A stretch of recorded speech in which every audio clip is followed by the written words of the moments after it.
Hello, Bob Rietfeld here, preaching and teaching minister of the Spring Hill Christian Church of Rural Oak, Lockney, Georgia.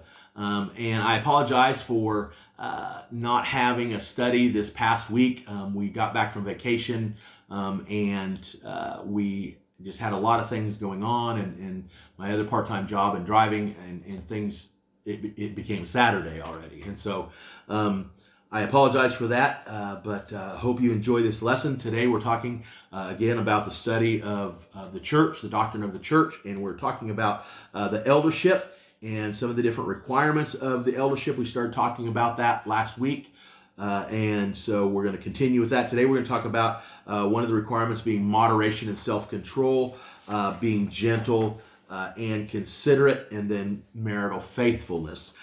So first I want to talk about one of the requirements that an elder needs to have is moderation and self-control. In other words, a balanced approach to life.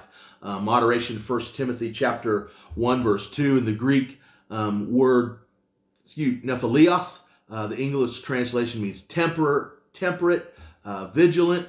The basic idea is not given to excesses. Exercise a balanced approach to ordinary things such as food and drink, physical pleasures, work, sleep, all of those things. Self-controlled, the Greek word engrates, the English translations, we have self-controlled, disciplined, temperate. The basic idea is self-disciplined enough to complete whatever that he sets out to do, and does not give up and quit without a good, solid effort. So a balanced approach to life. Then avoids drunkenness and addictions, 1 Timothy 3:3 and Titus 1:7. Never goes beyond a moderate use of wine. The Greek word me paroinos, the Greek derivation me meaning no or not, para meaning belong, beside or alongside, and oinos meaning wine. In other words, not addicted to wine, not given to drunkenness, or not given to wine. The basic idea is no drunkenness or addiction to wine. Moderation is the minimum requirement, but abstinence is the preferred practice for elders.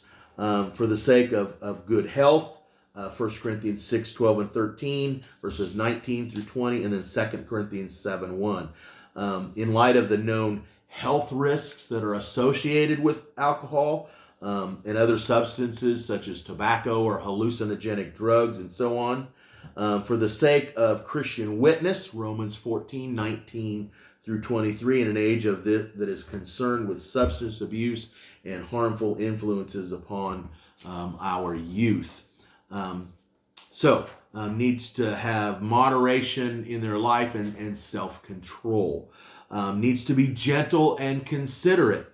In other words, relates well with other people. 1 Timothy 3:3, Titus 1:7, not pugnacious. The Greek placatus, not pugnacious, not violence, no striker. The basic idea is does not use physical contact or force in intense discussions. Does not touch, crowd, or intimidate to make his point. Uncontentious, 1 Timothy 3:3. The Greek word is amaxos. Meaning no, make or maxe, fighting, quarrels, disputes. In other words, uncontentious, not quarrelsome, not a brawler, a fighter. The basic idea is not inclined to initiate arguments. Will walk away and cool down when situations become intense. Not quick-tempered, Titus 1:7. Me or gilos, the English translation, not quick-tempered, not soon to anger, slow to become. The basic idea is slow to become angry with others. Takes time to think about a proper Christian response when they are irritated. You can look in James chapter 1, verses 19 and 20 that talks about that as well. So relates well with other people, shows kindness and consideration toward others. 1 Timothy 3:2 and Titus 1:8 practices hospitality. The Greek word philoxenos phileo, to love, xenos, meaning stranger. It means hospitable, given to, or lover of hospitality. The basic idea: bestows kindness upon strangers as his guests. Acts like a gentle shepherd. 1 Peter 5, verse 3. And so that's the kind of a person that the elder needs to be: gentle and considerate in his dealings with people. And then there's marital faithfulness. As an elder has to practice faithfulness to his wife. 1 Timothy 3:2, Titus 1:6. The Greek 1 Timothy 3:2 is mios gynaikos andra, Titus 1:6, mios gynaikos aner. The English translation: the husband of one wife. New American Standard, the King James Version, New International Version says the husband of but one wife. A literal translation: one woman man. Mios means one, gynaikos is woman, and andra or aner is man. So a one woman man is the literal translation. Basic idea is he faithfully honors the exclusive commitment he has made to his wife. He does not engage in any sort of extramarital affairs or activities. The issue is not how many times a man has been married, but has he been a faithful husband? A parallel rule for women is given in 1 Timothy 5:9. The Greek enos, andros, gyne or gune. English translation is wife of one man. New American Standard of King James, and New International Version translates it faithful to her husband. A literal translation means a one-man woman. Enos, meaning one, andros, meaning man, and gune, meaning woman. Now, I always made a joke about gune. Guni is the word for woman. My wife didn't see the humor in that either. Anyway, a woman could be a widow and thus not presently married and still be considered a one-man woman if she was faithful while her husband was alive.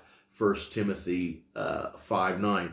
A widow could remarry and still be considered a one-man woman if she's been faithful in both marriages. Widows under age 60 were encouraged to remarry after the death of their first husband, 1 Timothy 5:14.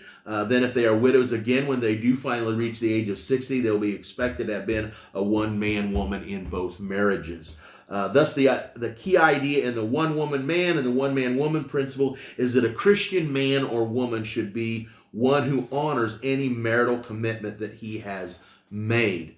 A married man to more than one woman at a time would not be a one-woman man. Polygamy, by its very definition, obviously contradicts the idea of the one-woman man commitment. Missionaries who encounter polygamy should maintain doctrinal integrity, even as they try to work out a reasonable solution. Sometimes it may be possible to end polygamous marriages without serious injury to the women involved.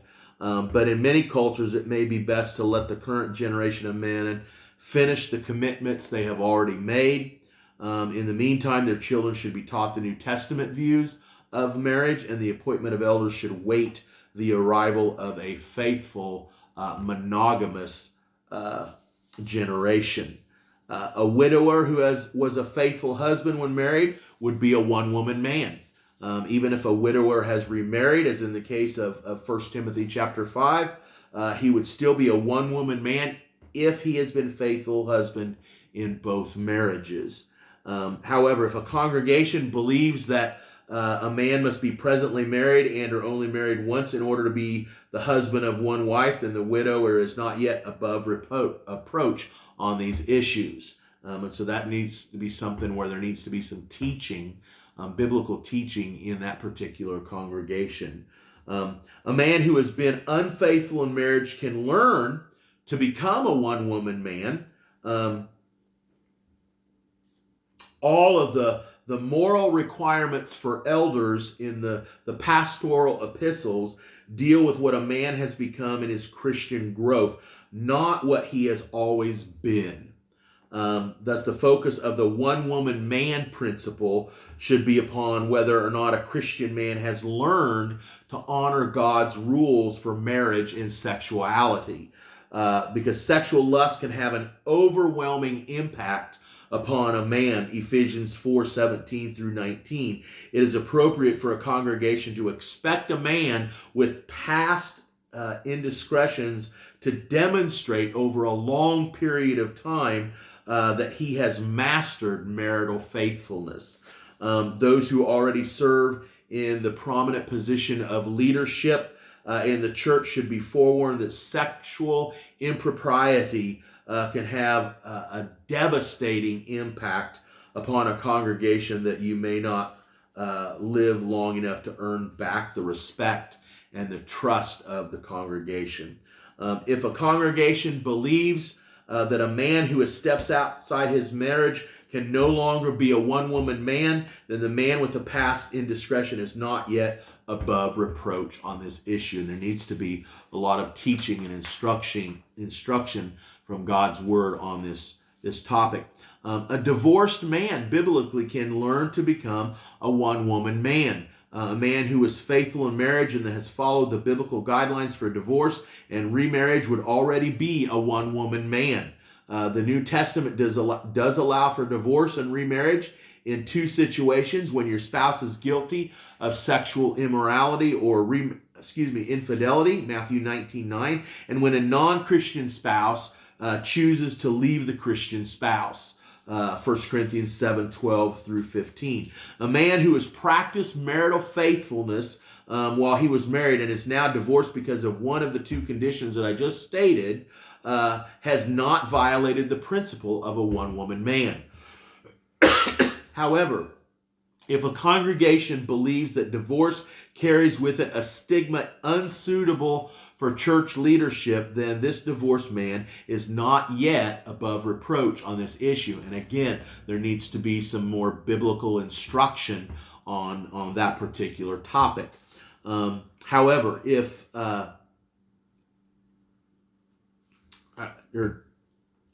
man who does not have biblical grounds for his divorce and remarriage could learn to honor God's rules regarding marriage, sexuality, divorce, and remarriage, he would need to honestly acknowledge the mistakes he has made, repentance, and he would need to demonstrate over a long period of time that he is now committed to honoring God's rules in these matters. However, if the congregation believes that people who forsake their first marriage should be restricted in their church duties, then the divorced man is yet not above reproach on this issue. And again, there needs to be some more biblical instruction concerning this topic. A man who has never been married can be committed to the one-woman man principle. It may be that Paul's intent was to require both marriage and faithfulness within marriage. Our English translation, husband of one wife, gives the impression that marriage is required. And the rule regarding managing one's household implies a man who is married. But it may also be that Paul's intent was not to require marriage, but to give a condition for elders who were married. The Greek phrase, a one-woman man, could be read as simply requiring that an elder is always faithful to any marital commitment that he has made. A man who has never been married and has remained sexually pure has not violated that rule. Given the way that singleness for the sake of Christian service is praised by both Christ in Matthew 19:10 through 12, and Paul, 1 Corinthians 7:1, 6 through 8, verse 27, 32 through 35, it's reasonable to argue that Paul does not intend to exclude single men from eldership. The best approach seems to be for a married eldership to be the norm. The fact that Paul gives a rule for married elders and makes no reference to sexual purity of a single man implies that he assumes the typical candidate for eldership is a married man. Personal experience confirms that that marriage provides maturing experience that naturally carry over into leading a church. The use of a single man as an elder should at best be an exception rather than the norm. However, if a congregation believes that a man must have been married to serve as an elder, then a single man is not yet above reproach on this issue, and some more instruction on that issue needs to be studied. So those are just some of the requirements of an eldership that needs the requirements to be an elder. Next week we're going to talk about the requirement needs to have an exemplary household. We'll talk a little bit about that, how they have the ability and the desire to serve. And that will conclude our study on the requirements of elders serving in the church. Hope you've enjoyed this lesson as much as I've enjoyed presenting it to you. I hope you have a great rest of the day and a great week. God bless you.